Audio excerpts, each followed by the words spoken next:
Então, vai falar sobre a iconografia, a arte, e que é muito importante para nós, principalmente quando nós podemos perceber ao redor dessa capela, toda essa capela, as imagens negras. Porque quando a gente vai nas igrejas, nós sempre ficamos procurando uma imagem negra. E a gente sempre se vê São Benedito.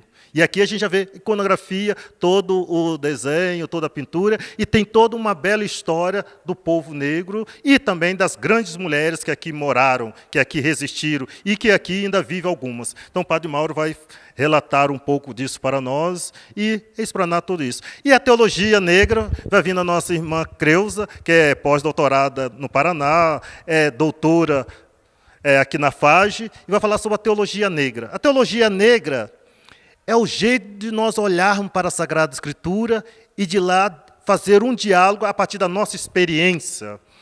No Brasil, ainda não se tem uma teologia negra organizada, estruturada, e talvez essa que seja a grande dificuldade de nós padres, de acolher melhor o povo negro. Tem uma coisa muito interessante que ontem aqui foi falado, que dizia assim, alguns padres vão nas missas, celebrar a missa do Congado e falam assim, vocês negros têm de caminhar com Jesus Cristo, porque vocês negros rezam o texto. Mas ele é um negão. Ele não inclui não, é como se ele fosse branco. Você vê que essa dificuldade ainda de dizer, nós negros, as nossas celebrações, vamos junto caminhar, vamos lutar por uma sociedade melhor, educar nossa... Ainda tem dificuldade. Nós também temos dificuldade de ver, quando a gente lê a Sagrada Escritura, nós ainda temos dificuldade de poder extrair da Sagrada Escritura uma mensagem bíblica do povo negro. Nós não conhecemos nossos profetas negros. Nós não sabemos de onde. A Sagrada Escritura nasce no continente africano. Isso desapareceu na nossa cabeça. E quando nós vamos falar sobre a Sagrada Escritura, nós sempre pensamos que a Sagrada Escritura nasceu na Europa, que vem da Europa, os primeiros escritos vêm da Europa. E aí nós perdemos esse... Se a gente vai ver a Sagrada Escritura, ela na primeira parte, nos primeiros 5 livros, é no continente africano. E depois é essa luz que se espalha pelo resto do mundo. Falta ainda esse conhecimento. Depois as nossas crianças vão para a catequese, o que encontra lá? As imagens todas branquinhas. E uma vez, um menino chamava a minha atenção. Ele é branquinho e falava bem assim, olha, engraçado, esse Jesus está tão bonitinho, tão gordinho, bochechudo, né? Ele mesmo branco reconheceu que aquele menino Jesus, muito branquinho, estava gordinho. E faltava uma leitura para que a gente atualizar esse menino Jesus na nossa história do povo negro. Então é isso que a nossa pastora vai poder passar e transmitir para nós, para que nós possamos conhecer um pouquinho. Mas chamaria primeiro o Padre Mauro, que está doutorando na PUC, para falar para nós sobre a iconografia. Então, gente, já me apresentou, né?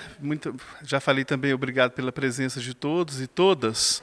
Eu falo rapidamente, então, vocês estão aqui dentro dessa capela, e a minha reflexão é sobre o aspecto artístico dela, né? Eu faço várias outras reflexões, mas aqui hoje eu vou apresentar só o aspecto artístico, estético também, e algumas pinceladas sobre o que nesse período, desde a inauguração, ela foi inaugurada de acordo com o que está na data ali, no dia 18 de maio, né, que é a data internacional dos museus. E a assinatura da obra é de 2 artistas, o Cleiton Goss, que é esse que está por aqui, fazendo um andor, né, e o Marcial Ávila. O Marcial não está aqui agora, né? Então, depois a gente tem a oportunidade até de conversar com o Cleiton também, quem tiver curiosidade nesse aspecto mais artístico, né? A técnica que eles utilizaram para pintar aqui a capela. E quanto tempo eles levaram para pintar? 2 anos e 8 meses. Um trabalho assim que vocês não conseguem imaginar a dificuldade, não é? Porque os andaimes muito altos, né? Muita dificuldade, né? Para recurso financeiro, tudo foi difícil aqui, né? Porque essa comunidade está ligada à favela. A paróquia é o aglomerado Santa Lúcia, que na época estava organizado em 5 comunidades, essa aqui uma delas. Atualmente 2 dessas comunidades foram destruídas, não existem mais as pessoas e nem as capelas. Aquela capelinha verde ali em cima, Nossa Senhora da Esperança, foi demolida há alguns meses, e essa capelinha aqui, São Bento, também foi demolida. E as comunidades foram junto, né? Não existem mais as comunidades. E existem as 3 comunidades que sobraram, esta aqui, Maria Estrela da Manhã, Comunidade Santa Lúcia e Comunidade Santa Rita de Cássia. Tá bom? Essas 3 comunidades.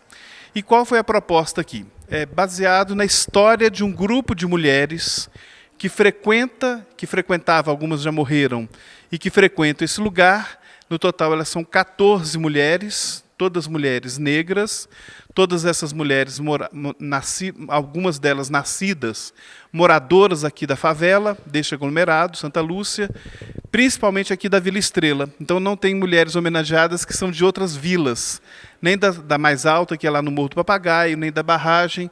As 14 são moradoras aqui da Vila Estrela. Foram moradoras, né, e são moradoras aqui da Vila Estrela. Algumas se mudaram para outras regiões da cidade. Tá? Então são mulheres daqui. E quando eu cheguei no ano 2000, para ser o padre aqui do aglomerado todo, é a paróquia Nossa Senhora do Morro, é uma rede de comunidades, não tinha igreja matriz, mas sim 5 comunidades juntas. Tá? Isso tudo é muito importante para entender a pintura.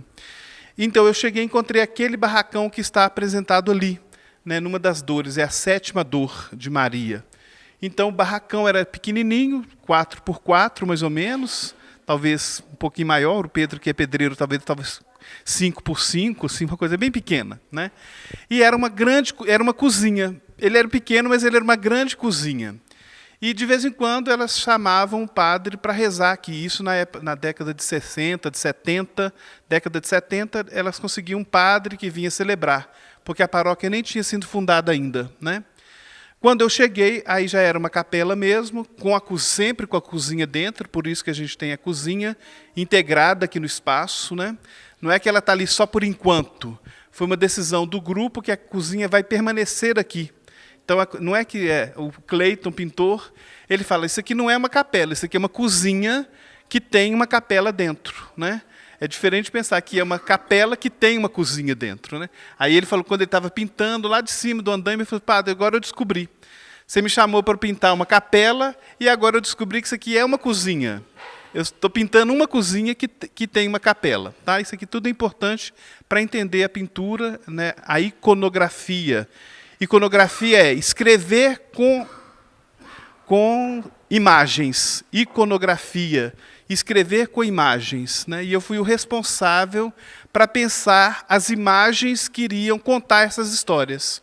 Né? Quais imagens, quais os ícones, né, que iriam escrever, né, redigir, né, essa história. Tá? Por isso que a gente fala iconografia. Então, quando eu cheguei, encontrei essa cozinha, né, que usava para celebrações, e essas mulheres dentro dessa capela, dessa igrejinha, dentro dessa cozinha. Né? Mas aí a história, para entender a pintura, é importante saber que esse barracão ele tinha sido comprado no final dos anos 60, nos finais dos anos 60, por um padre espanhol, né, que é aquele que está sendo representado ali, fazendo o papel de José de Arimateia. José de Arimateia, aqui no texto bíblico, compra o sepulcro novo onde Jesus vai ser sepultado. Tá? E esse padre, nos anos 60, no final dos anos 60, 67, 68, comprou esse terreno e comprou para essas mulheres.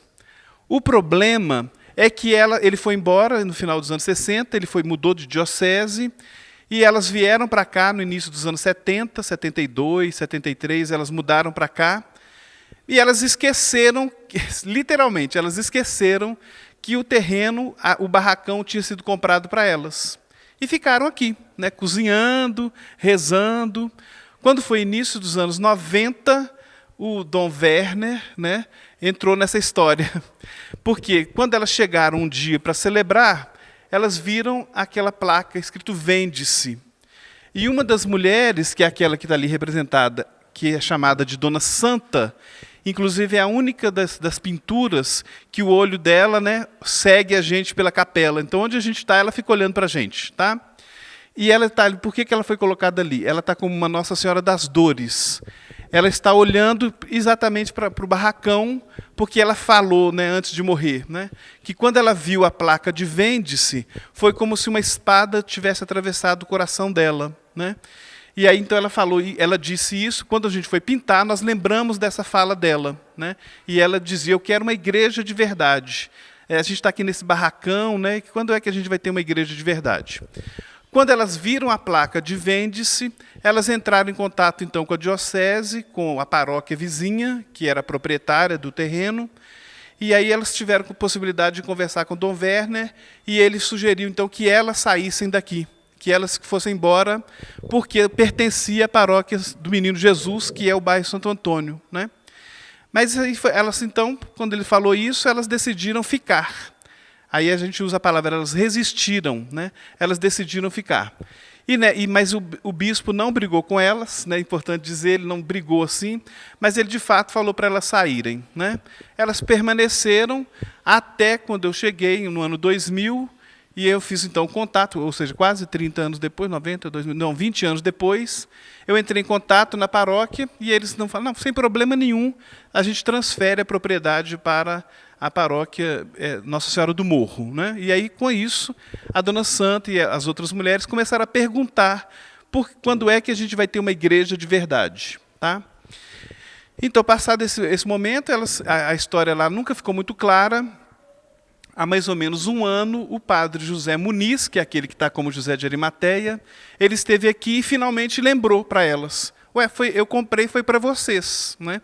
E aí teria poupado todo esse sofrimento, se elas mesmas tivessem lembrado. Mas isso é interessante para falar da pintura aqui, que a história dos negros tem sempre alguém querendo apagar. Tem sempre alguém querendo dizer que aquilo não aconteceu, né, duvidando, falando, isso não é verdade, isso não aconteceu assim, né? E é sempre alguém de fora querendo dizer que a nossa história não aconteceu assim, né? Tanto é, já deu os 20 minutos, tem que ir me avisando, senão eu falo 5 horas. Tanto é que tinha uma outra igreja também, que era nossa, dos negros, e que foi esquecida, que é a igreja de Nossa Senhora do Rosário dos Homens Pretos, que foi construída e foi inaugurada em 1819, há 200 anos atrás. Essa igreja foi demolida por decisão do bispo da época e do governador Bias Fortes para construir a nova cidade, que é Belo Horizonte, não é? Isso aconteceu em 1894 e ela foi reinaugurada em 1897. Antes da inauguração da cidade nova, né, de Belo Horizonte Novo, né, que foi no 12 de dezembro de 1897. Ela foi reinaugurada em 1897, em setembro, e Belo Horizonte em dezembro, né? Onde está essa igreja de Nossa Senhora do Rosário dos Homens Pretos? A atual. Onde ela existe, ela está bem perto da gente, não é aqui não. Ela está na Amazonas, com São Paulo e Tamoios. Não, ali é São José. Atrás dela tem uma pequenininha que chama, na esquininha, todo mundo acha que é Santo Antônio, né? Mas é porque nós também fomos convencidos que a história dos negros tem que ser esquecida. Gente, tá vendo como é que o pessoal fica? Então, aquela igreja chama Nossa Senhora do Rosário, da Irmandade dos Homens Pretos, né? Mas foi esquecido por todo mundo, não é? E aí os negros que moravam perto da igreja, da igreja do Rosário, na Rua do Rosário. Onde que é a Rua do Rosário? Onde que é a Rua do Rosário? Rua da Bahia, né? Onde que é o Largo do Rosário? Bahia com Álvares Cabral. Ninguém sabe nada disso. Porque isso foi apagado da nossa história, foi apagado da memória da cidade, né? Porque na época, e eu acho que até hoje, quanto mais branco, melhor, e quanto mais preto, pior. Então tinha um projeto que era de tirar do sangue dos belo-horizontinos, né, a raça negra, que era o desejo de clarear a raça, clarear o povo, né? Então eles trouxeram de fora os italianos, por exemplo, para limpar o sangue do povo aqui da cidade, porque tinha negro demais. Então eles achavam que quanto mais branco, melhor. Isso é a história de Belo Horizonte que a gente nem sabe, né? Os negros, então, subiram a Rua da Bahia, chamada Rua do Rosário, e ocuparam o bairro Santo Antônio. Santo Antônio está sempre no pé da gente, né? o bairro Santo Antônio, mas onde estão os negros do bairro Santo Antônio? Também não estão lá, porque os italianos vieram para morar aqui no Santo Antônio, e ele é conhecido como bairro italiano. Bairro italiano, uma ova, bairro negro, né? Mas só que não tem os negros mais. Uma parte deles subiu a Rua da Bahia, Rua Carangola, e veio morar na Rua Santo Antônio do Monte, que é essa aqui que a gente está, né? A Dona Santa veio nesse movimento. Ela nasceu aqui nessa vila, depois dessa árvore, né, que tem um pequeno quilombo, na Vila Estrela, em 1918. Então ela nasceu há 100 anos atrás, mas ela morreu há 6 anos atrás, tá? Ela morreu depois que ela entrou aqui nessa capela e assistiu uma única missa, e aí ela teve um derrame, e aí ficou alguns anos, né, sem poder sair de casa, né? Mas assistiu uma única missa aqui, na tal igreja de verdade que ela queria procurar. Que seria a igreja de Nossa Senhora do Rosário, dos Homens Pretos? Seria as igrejas que foram construídas, que nunca pertenceram a ela? Aí ela chegou o barraco, o bispo manda sair, né? Aí finalmente elas estão aqui, e a Emerenciana, que está ali como Nossa Senhora da Epifania, porque ela anuncia o nascimento de Jesus, a Emerenciana fala assim, não, mas nós não brigamos com o bispo, a gente só foi ficando, porque a gente não tinha para onde ir, né? Então isso é a fala da Emerenciana, que está viva, né? Então com essa fala dela fica claro que elas ficaram aqui, elas resistiram, elas permaneceram. Quando eu chego em 2000, vem essa mesma história, e elas me contam isso, né? Só recentemente que a gente descobriu que o terreno pertencia a elas, né? E não à paróquia Santo Antônio, porque foi comprado para elas, o padre tinha comprado para elas mesmas esqueceram. Nós negros fazemos isso, né? A nossa própria história, nós somos convencidos que a nossa história não vale a pena contar, né? Então nós esquecemos. Se perguntar, a gente fala assim, não, mas eu não sou negro, não, eu sou moreninho, né? Eu sou mais clarinho, né? A gente se divide em várias tonalidades, assim, né? Isso é a história do povo negro, né? Dos escravos, né? Aí fala assim, escravos ou escravizados, né? Então a gente finge que não é a nossa história. Não, isso é a história do povo que veio lá da África. Eu falei assim, pois é, você, né? Então essa história que a gente vai fingindo que não aconteceu. Já passou do meu tempo? Então aí essa história então interessante, construíram aqui essa igreja.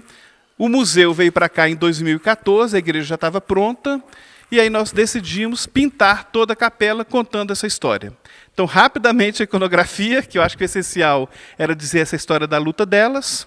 A primeira, são 7 alegrias de Maria, né, as 7 alegrias que a gente reza na Páscoa, e as 7 dores que a gente reza na Quaresma, tá?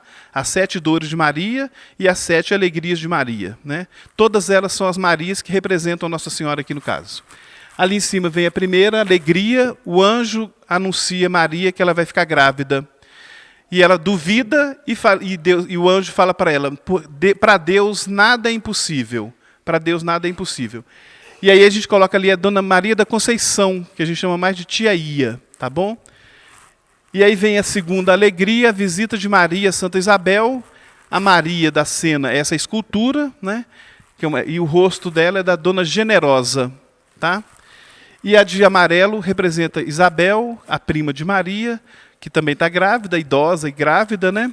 E ela está ali como a Teresa, ela é vizinha aqui. A Teresa está viva, Dona Generosa e a Tia Ia já faleceram.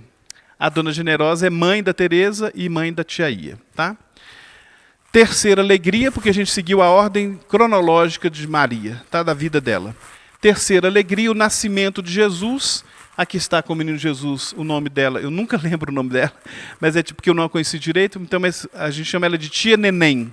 Eu já sei o nome dela, mas não esqueci agora. Tia Neném, né? Tá vendo que a gente esquece as coisas importantes? E aí, então ela está como o menino Jesus porque é ela que faz nascer esse grupo, tá? E ali vem a Emerenciana, porque ela anunciou que precisava começar uma caminhada pela paz aqui na comunidade. Então nasce a caminhada pela paz, nasce o menino Jesus, então a Emerenciana, como uma Nossa Senhora da Epifania, convida as pessoas a visitarem o menino Jesus, convida a começar essa caminhada pela paz. Aí vem a primeira dor, Maria vai ao templo e apresenta Jesus, não é? E o profeta Simeão, e também tem a profetisa Ana, né? O profeta Simeão anuncia para ela que uma espada de dor, um dia uma espada de dor vai atravessar o coração dela, né? E a tia Santa disse isso, né? Como eu vi a igreja colocada à venda, foi como se uma espada tivesse atravessado meu coração.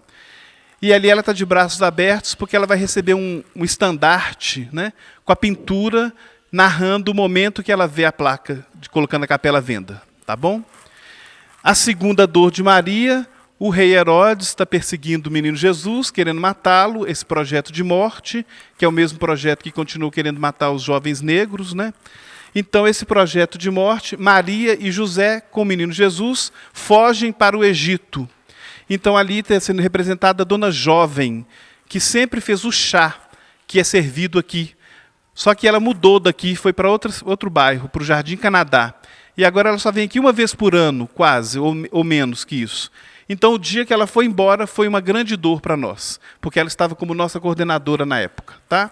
Todas elas foram coordenadoras por algum período da comunidade. 5 minutos.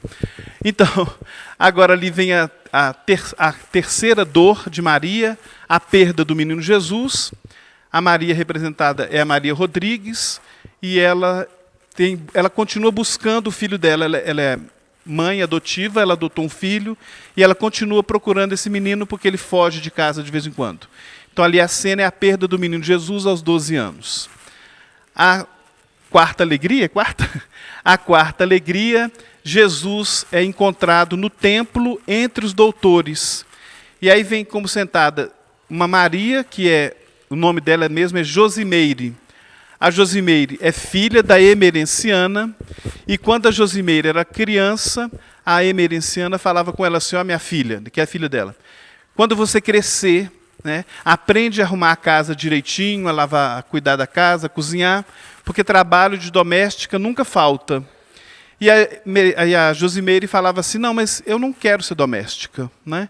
E ela então decidiu que iria estudar, né, e ela é a primeira doutora dessa comunidade aqui, né? Recentemente ela é doutora em História, tá bem?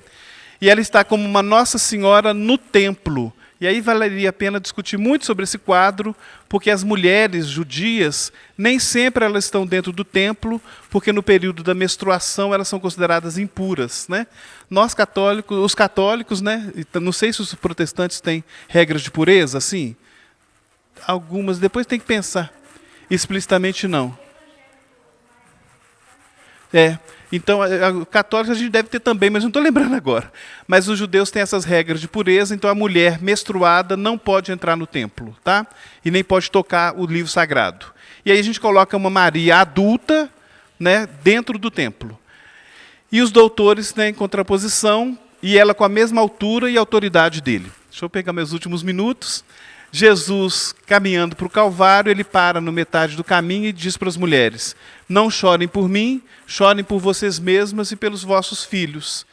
E aí tem a Sônia sendo homenageada com esse véu de 7 estrelas, simbolizando as 7 dores, não é? A Josimeire tem 12 estrelas, né? Lembrando da totalidade, né? Os 12 apóstolos, as 12 tribos de Israel, né? Ela tem a lua no vestido, representando a eternidade, e a cor do sol no manto, né? Simbolizando a proteção divina. Tá? É a mulher do Apocalipse de São João, se você quiser interpretar assim também. Então a Sônia tem esse véu de 7 estrelas, e Jesus consolando as mulheres de Jerusalém, e a gente faz uma referência ao genocídio da juventude negra no Brasil, né? Nossos jovens, os rapazes, mais do que as moças negras, os nossos jovens estão sendo assassinados, né? Então a gente faz essa referência. A morte de Jesus, sem nenhum personagem, porque a gente não queria colocar nenhuma delas, para não fazer referência só à morte, né? E ela ser lembrada como a mãe que perdeu um filho só. Mas algumas delas tiveram os filhos assassinados, tá? Dessas 14. Na sexta, né, dor de Maria, Jesus morto nos braços dela, né? E a imagem é daquela imagem de Nossa Senhora da Piedade, lá da Serra da Piedade, tá bom? Também negros. E a homenageada é a Marta. E o que mais tem de diferente? Depois observe a mão dele e a mão dela, né, que se cruzam, e o sangue dele passando pelas mãos dela. É uma beleza assim infinita. A última dor, o sepulcro de Jesus, que é a capela sendo vendida, né? A gente considera que naquele momento toda a igreja morre, né? Quando você coloca uma igreja com um grupo de mulheres, poucas, pobres e pretas, à venda, é a igreja católica do planeta todo que morre junto. Tá? Mas só que aquele túmulo não conheceu a morte, porque Jesus ressuscita e as mulheres são vitoriosas. Aquela ali é a Marilda, que está de joelhos. Marilda, ela morreu quando ela escutou um tiro em fevereiro do ano 2000.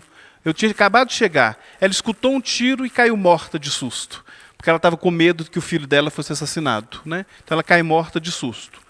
E aí tem o José de Arimateia, que é o padre José Muniz, fazendo referência a ele ter comprado esse sepulcro novo, que de acordo com o Antigo Testamento, Jesus só poderia ser sepultado no sepulcro novo, né? Que a morte nunca tivesse tocado.